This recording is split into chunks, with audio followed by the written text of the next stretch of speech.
Nire ametsean emakume eder bat dakusat. Ariak eri hartetan eungintzan, Penelope bat bailitzan. Gauez eundurikoa deseuntzen biharamunean. Eta amets dagi Ulises dena, zazpi itxasoetan barna joaki, etxe minez beti itakarat, norrez itzuli nahian. Ulisesek arreta hemen nahi luke. Izan eta ez izan, jainkoa dena. Eta oroita japoniar agure batetaz, itxasegi barean jarria margo eder bat pintatzen ez pintatzen.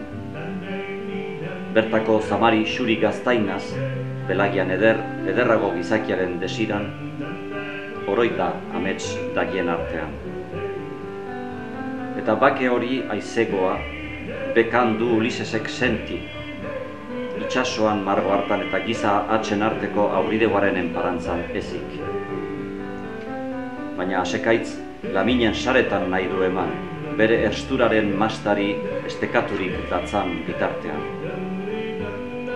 Grezian hasi eta lurralde urrun eta gertuak korrituz, gizakiaren hauena minberegi zaio itxatsi, biziaren lilurak darabila aize egin.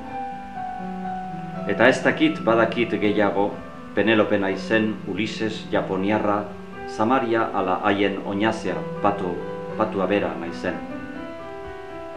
Eta berriz ere itxasegi barean, Lapurdiko ilunabar gozoan, emakume eder ura dakusat, bizitzaren euna, poza eta mina, ametsez eta oroitzapenez egiten ez egiten. Nik ez, deusik ez dut iguriki, naiz ororen desiran.